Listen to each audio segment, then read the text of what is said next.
नमस्कार दोस्तों, स्वागत है आप सभी का योगदान एकेडमी में। आज हम पढ़ने जा रहे हैं परीक्षा दान का पहला चैप्टर, जो कि है मध्य प्रदेश का सामान्य परिचय। मध्य प्रदेश के सामान्य परिचय में या फिर किसी भी राज्य के सामान्य परिचय में हम उस राज्य की सामाजिक, आर्थिक, राजनीतिक, न्यायिक या फिर भौगोलिक जानकारी को देखते हैं। तो जब हम मध्य प्रदेश की चर्चा करेंगे तो हम चर्चा करेंगे मध्य प्रदेश की भौगोलिक स्थिति की, प्रशासनिक स्थिति की, राजनीतिक स्थिति और न्यायिक स्थिति व आर्थिक स्थिति की। मध्य प्रदेश की भौगोलिक स्थिति में हम मध्य प्रदेश का अक्षांशीय विस्तार देखेंगे। मध्य प्रदेश पड़ोसी राज्य देखेंगे जिनसे मध्य प्रदेश घिरा हुआ है। मध्य प्रदेश की जलवायु पर चर्चा करेंगे, वर्षा देखेंगे और कर्क रेखा के बारे में चर्चा करेंगे कि मध्य प्रदेश के कितने जिलों से होकर गुजरती है। केंद्रीय बिंदु के बारे में चर्चा करेंगे। मध्य प्रदेश की प्रशासनिक स्थिति में संभाग, जिले, विकासखंड, तहसील व ग्राम पंचायत को हम देखेंगे कि मध्य प्रदेश से कितनी लोकसभा सीटें हैं, कितनी राज्यसभा सीटें हैं व मध्य प्रदेश में विभाजन के पहले और विभाजन के बाद कितनी विधानसभा सीटें हैं। मध्य प्रदेश की न्यायिक स्थिति में हम हाईकोर्ट व खंडपीठों के बारे में चर्चा करेंगे। मध्य प्रदेश की आर्थिक स्थिति में खनिज, कृषि व अन्य तथ्यों पर चर्चा करेंगे। तो पहले हम बेसिक इन्फॉर्मेशन देखते हैं मध्य प्रदेश के बारे में। तो सबसे पहले तो ये देखेंगे कि मध्य प्रदेश का गठन कब हुआ था। तो मध्य प्रदेश का गठन 1 नवंबर 1956 को होता है। तो कौन कौन से भाग मिलते हैं इसमें, तो मध्य प्रांत, मध्य भारत और विंध्य प्रदेश को मिलाकर 1 नवंबर 1956 को मध्य प्रदेश का गठन किया जाता है। अब आपने मध्य प्रदेश का पुनर्गठन या फिर अंतिम पुनर्गठन देखा होगा, जो कि 1 नवंबर 2000 को होता है। इसमें क्या होता है, छत्तीसगढ़ राज्य को अलग कर दिया जाता है। तो प्रश्न ऐसा पूछा जाता है कि छत्तीसगढ़ राज्य को अलग करके मध्य प्रदेश का अंतिम पुनर्गठन कब हुआ था, तो 1 नवंबर 2000 को हुआ था।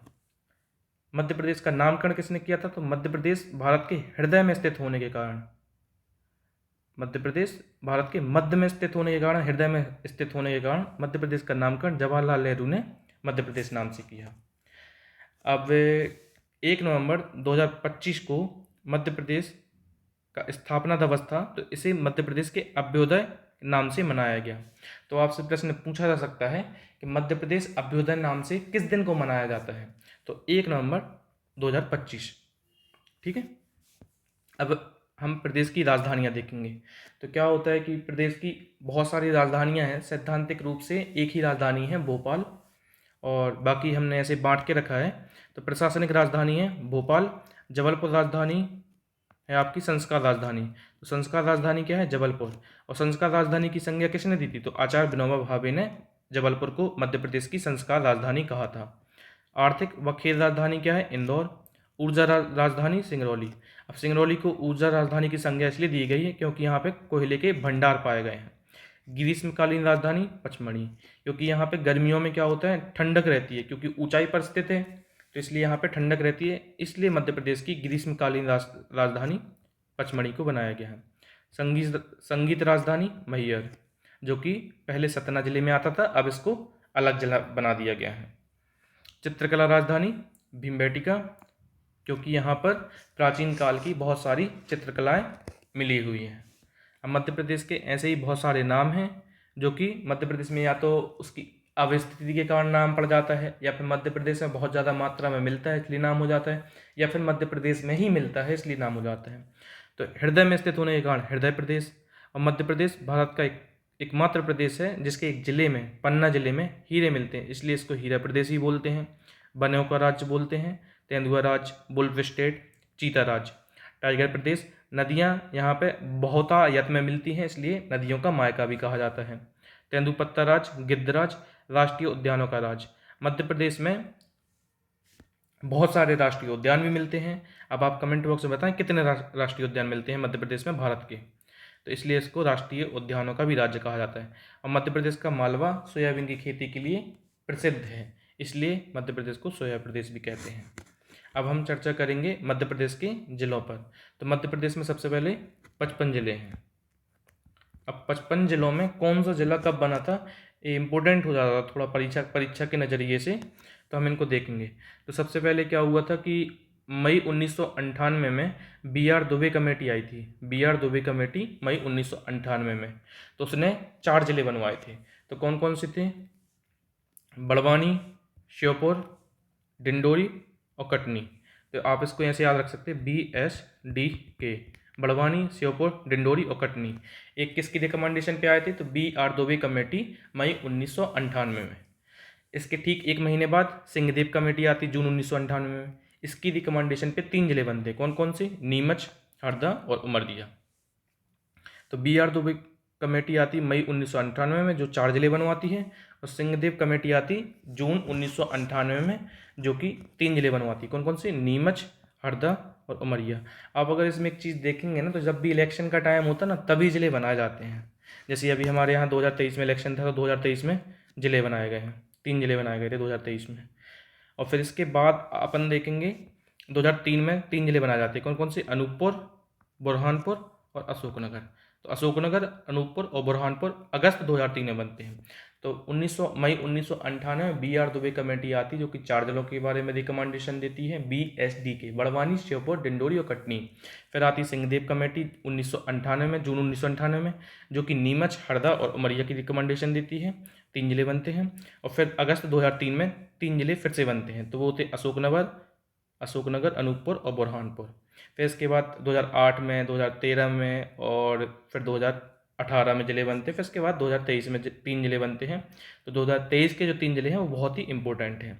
तो मध्य प्रदेश में पहले 52 जिले थे 23 के पहले। फिर 53वां जिला बनता है आपका मऊगंज। तो 53वां जिला मऊगंज कब बनता है? 15 अगस्त 2023 को। फिर 54वां जिला बनता है आपका पाडुन्ना, छिंदवाड़ा से अलग होके। मऊगंज रीवा से अलग होता है, पाडुन्ना छिंदवाड़ा से अलग होता है, जो कि जाम नदी के किनारे है। 54वां जिला बनता है 5 अक्टूबर 2023 को। और 5 अक्टूबर 2023 को मैहर, जो कि सतना से अलग होता है, 55वां जिला बनता है।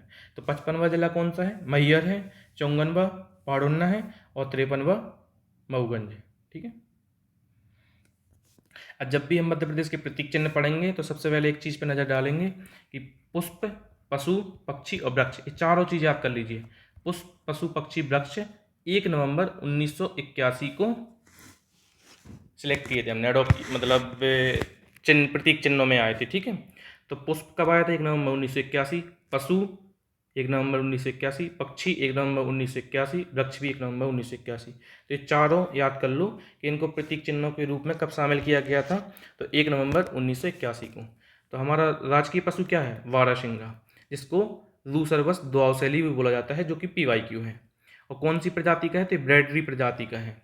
कहाँ मिलता है? तो कान्हा किसली राष्ट्रीय उद्यान में मिलता है, जो कि मंडला बालाघाट में है। और हम पढ़ ही चुके कि 1 नवंबर 1981 को इसको प्रतीक चिन्हों के रूप में शामिल किया गया था। अब एक करंट में आया था 2017 में, तो 18 की 19 के पेपर में पूछ लिया गया था। 2017 में कान्हा राष्ट्रीय उद्यान ने भूर सिंह बारासिंगा नाम से अपना मास्कॉट या शुभंकर जारी किया है। तो ये 17 में करंट में था, इसलिए पूछ लिया गया था। तो ऐसी चीज़ें हमें याद रखना है कि जो भी हो रही है ना करंट से रिलेटेड चीज़ें, जैसे अभी क्या हुआ था अपने यहाँ कि 1 नवंबर 2025 को मध्य प्रदेश के स्थापना दिवस को मध्य प्रदेश अभ्युदय नाम से मनाया गया। तो ये पेपर में आ सकता है, ऐसे ही ये पूछ लिया गया था। अब हम दूसरा देखेंगे राजकीय पुष्प। तो लिलियम कैंडिमम इसका साइंटिफिक नेम है, और ये कहाँ मिलता है? संपूर्ण मध्य प्रदेश में मिलता है। इसको प्रतीक चिन्हों के रूप में कब शामिल किया गया था? 1 नवंबर 1981 को। ठीक है, 1 नवंबर 1981 को इसको प्रतीक चिन्हों के रूप में शामिल किया गया। अब राजकीय पक्षी की चर्चा करेंगे, जिसमें दूधराज आता है। तो इसको पैराडाइज फ्लाई कैचर बोलते हैं या फिर शाह बुलबुल। इसका वैज्ञानिक नाम क्या है? टर्फ सिफोनी पैराडाइज। और कहाँ मिलता है? तो पश्चिमी मध्य प्रदेश में मिलता है। पश्चिमी मध्य प्रदेश में भी कहाँ मिलता है? तो सरदारपुर, जो कि क्या है, सेंचुरी है, कहाँ पे? धार में, वहाँ पे। और सैलाना, जो कि रतलाम में है, वहाँ पे। तो दोनों पश्चिमी जिले हैं मध्य प्रदेश की। तो यहाँ पे टर्फ सिफोनी पैराडाइज, जो कि वैज्ञानिक नाम है, दूधराज का, पाया जाता है। एक कब घोषित किया गया था? 1 नवंबर 1981 को। तो पुष्प, पशु, पक्षी और वृक्ष हमारे 1 नवंबर 1981 को प्रतीक चिन्हों के रूप में शामिल हुए। राज की मछली क्या है? महसीर है। इसका साइंटिफिक नेम क्या है? टोर प्यूटीटोरा। और प्रजाति क्या है? टोर। कहाँ मिलता है? तो नर्मदा नदी में। नर्मदा नदी क्या संपूर्ण नर्मदा नदी? तो नहीं, संपूर्ण नर्मदा नदी नहीं, खंडवा और खरगोन की नर्मदा नदी। ठीक है, जो नर्मदा नदी का खंडवा और खरगोन का इलाका है, वहाँ पे महसीर मिलती है। इसको कब प्रतीक चिन्हों के रूप में शामिल किया गया? तो 2011 में। अब बड़वाह नाम की एक जगह है, बड़वाह नाम की एक जगह है खरगोन में, यहाँ पे क्या है? महसीर प्रजनन केंद्र बनाया गया। तो महसीर प्रजनन केंद्र बड़वाह में है। ये किस जिले में आती है? ऐसा पूछा जा सकता है। तो खरगोन में आती है। और बड़वाह प्रजनन केंद्र जो स्थापित किया गया वो किसके प्रजनन केंद्र मतलब किसके संरक्षण के लिए किया गया, किसके प्रजनन के लिए, तो महसीर के लिए, याद रखिए। अब लोग क्या होते हैं, हिरण और मृग में कंफ्यूज होते हैं, तो हम हिरण और मृग को आसानी से समझते हैं। हिरण क्या है, जो अपने सींगों को हर वर्ष गिरा देता है और फिर नए सींग आते हैं। और मृग क्या है, जिसके सींग गाय और भैंस की तरह आजीवन बने रहते हैं, एक बार आ जाने के बाद आजीवन बने रहते हैं। और हिरण के सींग क्या होते हैं, बार बार नए आते हैं। तो समझ में आ गया होगा हिरण और मृग में अंतर। अब राजकीय वृक्ष क्या है हमारा, तो बरगद है। इसको कब शामिल किया गया था प्रतीक चिन्हों में, तो 1 नवंबर 1981 को। ये वाली लाइन बहुत इंपॉर्टेंट है, आप याद रखिएगा, इससे एक साथ 4 चीज़ें याद हो जा रही हैं आपको। वृक्ष बरगद का जो वानस्पतिक नेम है वो फाइकस बेनगेलिसिस है। प्रजाति क्या है, फाइकस है। और कहाँ मिलता है, तो संपूर्ण मध्य प्रदेश में मिलता है। और हमने अपने आसपास देखा भी होगा, जिसके हम एक रस्सी जैसे लटकता है ना झूले, उनसे झूलते रहते हैं, तो वो बरगद का पेड़ है। और 1 नवंबर 1981 को उसको प्रतीक चिन्हों के रूप में शामिल किया गया। मध्य प्रदेश का पहला बरगद पार्क बनता है इंदौर के बड़गौदा में। राजकीय फल आम है हमारा। इसका वानस्पतिक नाम है मैंगीफेरा इंडिका। कहाँ मिलता है, तो संपूर्ण मध्य प्रदेश में मिलता है, सभी ने खाया होगा। अब मध्य प्रदेश की एक फेमस आम की प्रजाति है जिसका नाम है नूरजहाँ। तो ये कहाँ मिलता है, कट्टीवाड़ा नूरजहाँ, कट्टीवाड़ा नाम का एक प्लेस है, कहाँ पे, अलीराजपुर में, तो वहाँ पे मिलता है नूरजहाँ आम। और सुंदरजय रीवा। तो अगर आप कंफ्यूज होते हैं थोड़ा, तो अली नूर ऐसे याद कर सकते हो कि नूर है कि अली, तो ऐसे याद कर सकते हो, नूरजहाँ अलीराजपुर और सुंदरजय रीवा जिले में। अब एक यहाँ पे ध्यान देने योग्य बात यह है कि जो आम अनुसंधान केंद्र है ना मध्य प्रदेश का, तो रीवा जिले के गोविंदगढ़ में है। ठीक है। मध्य प्रदेश का राजकीय खेल क्या है, तो मध्य प्रदेश का राजकीय खेल मलखम्ब है। मध्य प्रदेश का राजकीय खेल मलखम्ब है। इसको कब घोषित किया गया, तो 2013 में। क्षेत्र कौन सा है, मालवा है। और मध्य प्रदेश में मलखम्ब एकेडमी कहाँ पे है, उज्जैन में है। प्रभाष जोशी सम्मान मलखम्ब के क्षेत्र में दिया जाता है। अभी प्रभाष जोशी कौन थे, तो पत्रकार थे, इसमें कंफ्यूज नहीं होना। मतलब प्रभाष जोशी मलखम्ब के क्षेत्र में जो पुरस्कार दिया जाता है प्रभाष जोशी नाम से, वो प्रभाष जोशी पत्रकार थे। मलखम्ब को राष्ट्रीय खेल पुरस्कारों में शामिल किया गया। कब शामिल किया गया, 2020 में। 2020 में इसको राष्ट्रीय खेल पुरस्कारों में शामिल किया गया मलखम्ब को। अब हमने दो तीन ही अलग से पढ़े हैं, जिसमें क्या पढ़ा, एक तो महसीर का पढ़ा था कि 2011 है घोषित वर्ष, और मलखम्ब का पढ़ा अभी 2013। बाकी हम 4 पढ़ चुके, पुष्प, पशु, पक्षी और वृक्ष, जो कि 1 नवंबर 1981 को घोषित हुए थे। राजकीय फसल क्या है, सोयाबीन। मध्य प्रदेश को सोया प्रदेशी बोलते हैं, हमने अभी पढ़ के आए हैं। कौन से कुल की है, लेग्यूमिनेसी कुल की है। वानस्पतिक नाम है इसका ग्लाइसिन मैक्स। अब इसकी किस्में हैं जो कि पेपर में से पूछ लेते कि समृद्धि प्रसाद प्रतिकार क्या है, तो हमें तो किसी के नाम लगेंगे ना, कोई ऐसे फेमस पर्सनालिटी होंगी उनके नाम लगेंगे। तो क्या है, समृद्धि प्रसाद प्रतिकार, अहिल्या अलंकार क्या है, सोयाबीन की किस्में हैं, सोयाबीन की वैरायटी हैं। प्रमुख उत्पादक क्षेत्र क्या है, मालवा है। मध्य प्रदेश में सोयाबीन का उत्पादन देवास जिले से प्रारंभ किया गया था, जो कि 2024 में पूछा गया है। ऑरेंज ऑकलीफ नाम की एक तितली मिली है। तो वानस्पतिक नाम क्या है इसका, कल्लीमा इनाचस। और अन्य नाम क्या है, डेड लीफ बटरफ्लाई। कहाँ मिली है, अमरकंटक और पचमढ़ी, मतलब ये हिली एरिया में मिल रही, थोड़ा ऊंचाई वाले इलाके में, थोड़े ठंडे इलाके में मिल रही है। मध्य प्रदेश की राजकीय तितली का दर्जा इसको प्रस्तावित है। मध्य प्रदेश का नाट्य क्या है, तो मध्य प्रदेश का राजकीय नाट्य है माच। माच कहाँ होता है, मालवा में होता है। मालवी लोक जीवन पर आधारित होता है और इसके प्रमुख कलाकार कौन है, सिद्धेश्वर सेन और ओम प्रकाश शर्मा। ये क्या है, नाट्य क्या है, ड्रामा है, ड्रामा बोलते हैं इसको इंग्लिश में। और राई नृत्य को बोलते हैं डांस। तो राजकीय नृत्य क्या है आपका, राई, जो कि मध्य प्रदेश के बुंदेलखंड क्षेत्र में चलती है। मृदंग वाद्य यंत्र होता है एक, जो कि राई में बजाया जाता है। तो मृदंग वाद्य यंत्र के साथ तेज गति से नृत्य करती है बिड़नी जनजाति होती है, बिड़नी, तो वो नृत्य करती हैं इस पे। 15वीं शताब्दी में रचे गए ग्रंथ छिताई चरित में राई का उल्लेख, राई मेंशन है किसमें, छिताई चरित में, जो कि 15वीं शताब्दी का ग्रंथ है। पद्मावत में राई लोक नृत्य का वर्णन किया गया है। पद्मावत किसकी रचना है, आप कमेंट बॉक्स में बताइए। प्रमुख कलाकार ज्ञानेश्वरी देवी कटनी की हैं।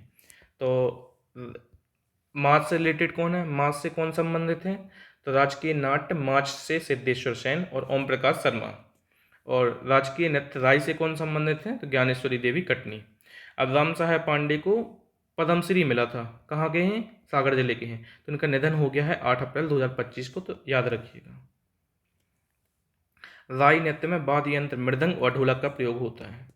अब हम चर्चा करेंगे राजकीय चिन्ह, प्रतीक चिन्हों में राजकीय चिन्ह की। इसको कब एडॉप्ट किया गया था? 1 नवंबर 1956 को। चिन्ह में सबसे बाहरी और 24 स्तूप, ये 24 स्तूप आपको दिख रहे हैं ना, ये 24 स्तूप हैं, ठीक है। इसके अंदर एक सर्कल है जो कि प्रगति और विकास की असीम संभावना का प्रतीक है। इस व्रत के भीतर मध्य प्रदेश शासन है, मध्य प्रदेश शासन ही लिखा है, और सत्यमेव जयते नीचे लिखा है। राज्य की प्रमुख फसलें गेहूं और धान की बलियां भी अंकित हैं, तो गेहूं और धान की बलियां भी इनमें अंकित हैं। केंद्रीय वृत्त में अशोक स्तंभ की सिंह की आकृति है, सिंह की आकृति है, और पीछे बैकग्राउंड में क्या है? बरगद का वृक्ष है। तो राजकीय चिन्ह में कितनी चीज़ें हैं, ये हमें बेसिक इन्फॉर्मेशन पता होना चाहिए, इंटरव्यू में भी पूछ सकते हैं। मध्य प्रदेश गान आपने सुना ही होगा, सुख का दाता सबका साथी, तो ये मध्य प्रदेश गान है। इसकी घोषणा वर्ष क्या है? 2010-11 है। रचनाकार है इसके महेश श्रीवास्तव, और संगीतकार हैं सुनील झा, गायक हैं शांतनु मुखर्जी। अब मध्य प्रदेश की भौगोलिक स्थिति, हम भौगोलिक स्थिति को देखेंगे। तो भौगोलिक स्थिति से क्या देखेंगे हम? ऐसा है मध्य प्रदेश, तो मध्य प्रदेश का जो अक्षांशीय विस्तार है, अक्षांशीय विस्तार 21 डिग्री 6 मिनट से 26 डिग्री 30 उत्तरी अक्षांश तक है। अब देखो मध्य प्रदेश 4 हेमिस्फीयर होते हैं, 4 हेमिस्फीयर, तो मध्य प्रदेश अपना इसमें है, क्योंकि भारत अपना इसमें है, तो मध्य प्रदेश इसी में है। तो इस साइड से अगर देशांतर में बात किया जाए तो पूर्वी आएगा, और अक्षांश में बात करा जाए तो उत्तरी आएगा। तो इसलिए मध्य प्रदेश का जो विस्तार है 21 डिग्री 6 मिनट से 26 डिग्री 30 उत्तरी अक्षांश में है, और 74 डिग्री 9 मिनट से 82 डिग्री 48 पूर्वी देशांतर में है। तो मध्य प्रदेश की जो स्थिति है ना, वो उत्तर पूर्वी अक्षांश में आती है, और मध्य प्रदेश की उत्तर से दक्षिण तक लंबाई 605 किलोमीटर है, और पश्चिम से पूर्वी की लंबाई 870 किलोमीटर है। मध्य प्रदेश में पश्चिम से पूर्वी की तरफ मध्य प्रदेश में जो समयांतराल है ना, वो 34 मिनट का है। मानक समय क्या है? तो मानक समय 82.5 डिग्री जो है ना, मध्य प्रदेश के सिंगरौली से गुजरती है। तो मानक समय रेखा जो कि मध्य प्रदेश से गुजरती है, तो वो मध्य प्रदेश के सिंगरौली से गुजरती है।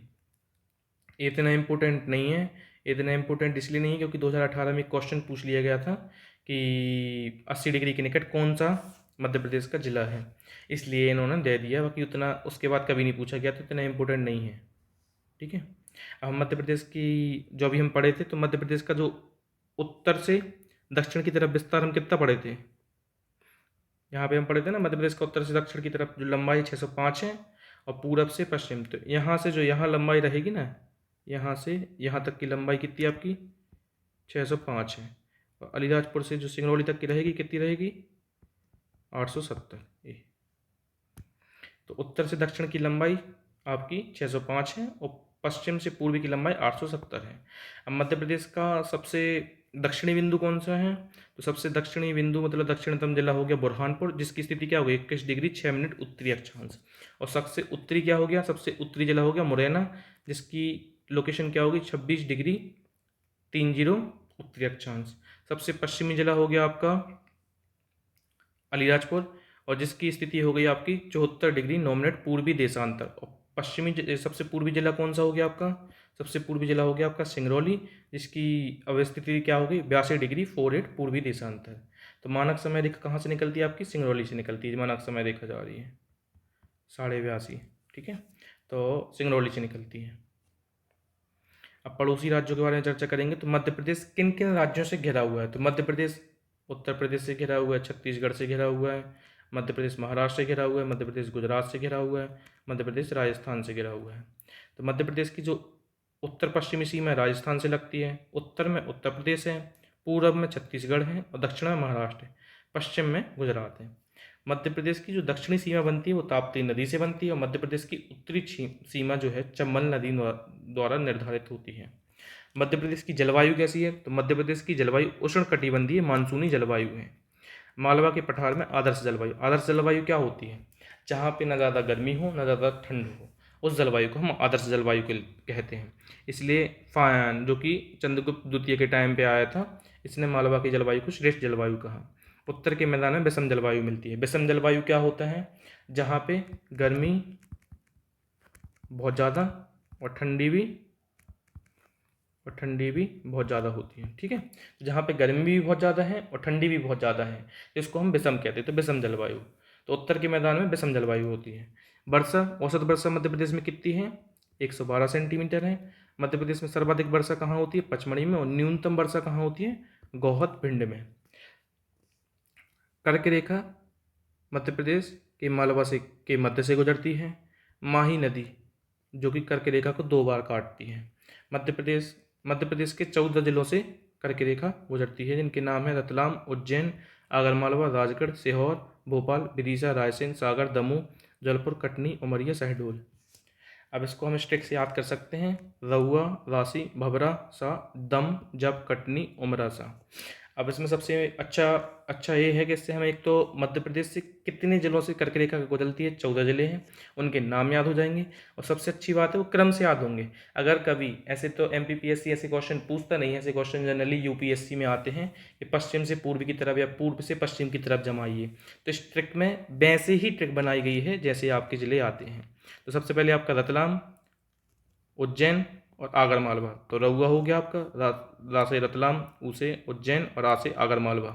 फिर राशि तो राजगढ़, फिर सी से सीहोर, भभरा, भा से भोपाल, विदिशा और रायसेन।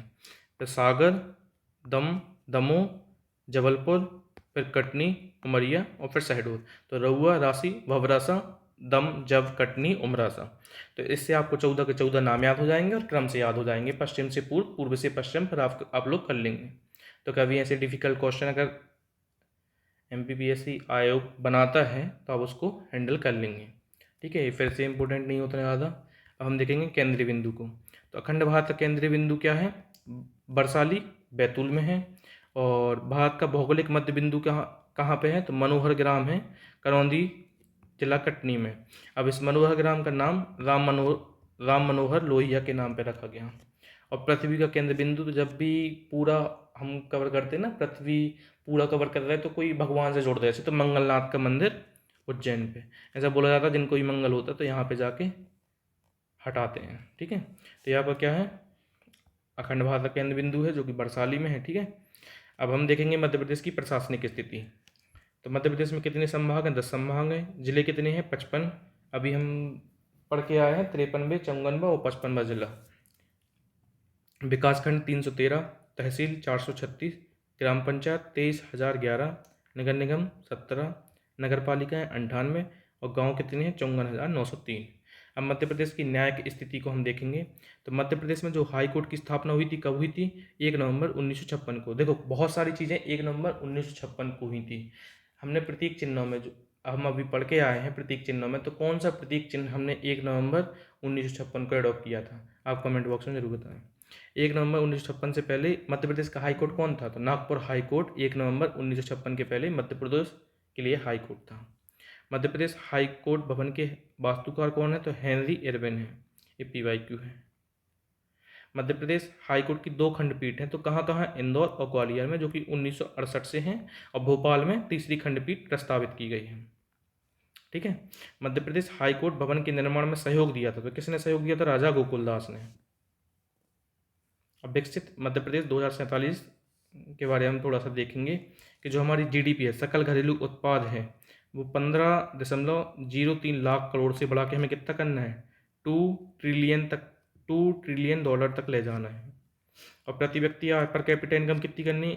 1.6 लाख से बढ़ाकर 22 लाख तक करनी है। मध्य प्रदेश की राजनीतिक स्थिति देखेंगे तो मध्य प्रदेश में जो सीटों का बंटवारा है उसको देखेंगे। तो मध्य प्रदेश में विधानसभा की सीटें अविभाजित मध्य प्रदेश में कितनी थी? 320। और विभाजित मध्य प्रदेश अर्थात वर्तमान में कितनी है? 230।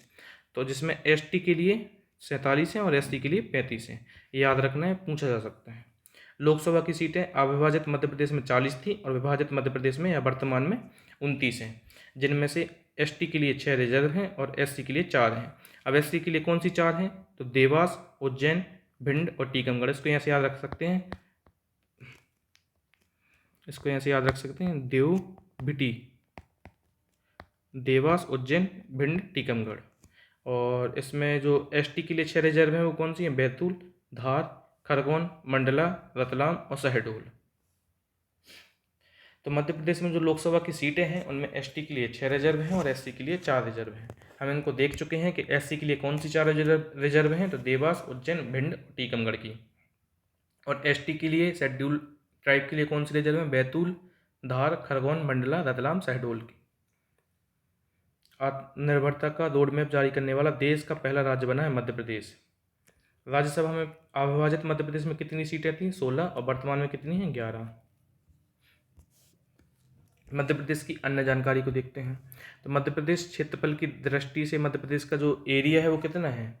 तो मध्य प्रदेश का क्षेत्रफल की दृष्टि से एरिया है 3,08,252 वर्ग किलोमीटर। अब यहाँ पे क्या है, थोड़ा सा छत्तीसगढ़ के साथ हमारा किराड़ घाटी विवाद चलता है जो कि 7 किलोमीटर कम हो जाता है। तो किराड़ घाटी विवाद के कारण मध्य प्रदेश का जो एरिया रहता है वो 3,08,245 वर्ग किलोमीटर होता है। मध्य प्रदेश का सबसे बड़ा जिला कौन सा है क्षेत्रफल की दृष्टि से? तो शिवपुरी है। क्षेत्रफल की दृष्टि से सबसे छोटा जिला कौन सा है? तो निवाड़ी है।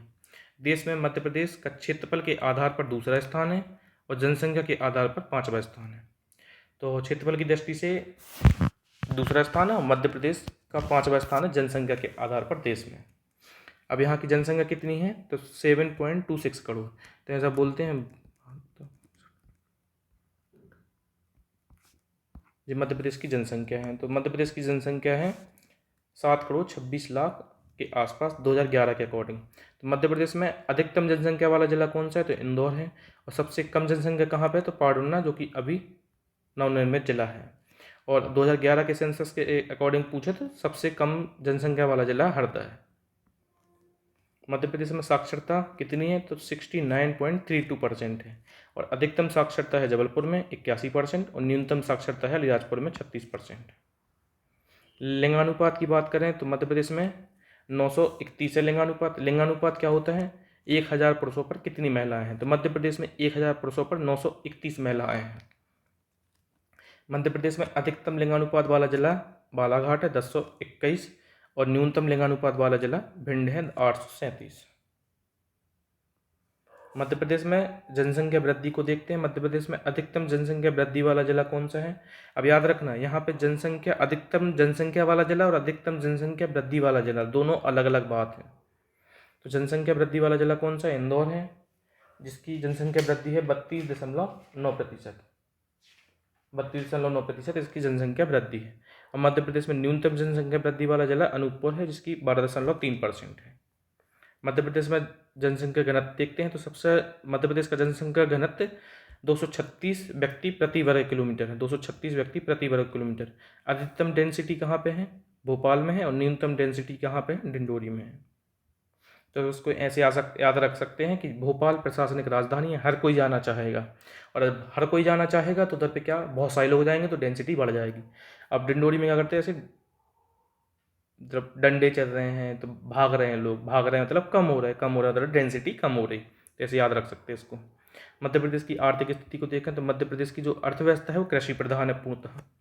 अब यहाँ पे क्या है, संतरा, टमाटर, धनिया, सोयाबीन, दलहन, मसाला उत्पादन में भारत में मध्य प्रदेश का स्थान प्रथम है। ठीक है। गेहूँ, मक्का, प्याज, हरी मटर, अमरूद, हरी मिर्च उत्पादन में मध्य प्रदेश का द्वितीय स्थान है भारत में। अब याद रखना ये क्या कि PYQ 2023 या 24 के पेपर में आ चुका है। हीरा, मैग्नीज, कॉपर में मध्य प्रदेश का स्थान प्रथम स्थान है देश में। तो उत्पादन में है, याद रखना। ठीक है। तो DMC याद रख लें, DMC डायमंड, मैग्नीज, कॉपर। तो इनमें क्या है, मध्य प्रदेश का उत्पादन में प्रथम स्थान है देश में। स्वच्छता सर्वेक्षण 2024-25 के अकॉर्डिंग इंदौर सुपर स्वच्छ लीग सिटी श्रेणी में नंबर 1 पर है। भोपाल देश का दूसरा सबसे स्वच्छ शहर है 10 लाख से अधिक जनसंख्या श्रेणी में। उज्जैन, जबलपुर, ग्वालियर, देवास, बुधनी, साहिबगंज भी श्रेणियों में पुरस्कार से सम्मानित हैं। ठीक है, उम्मीद करता हूँ आपको लेक्चर अच्छा लगा होगा। मिलते हैं नेक्स्ट लेक्चर में। धन्यवाद।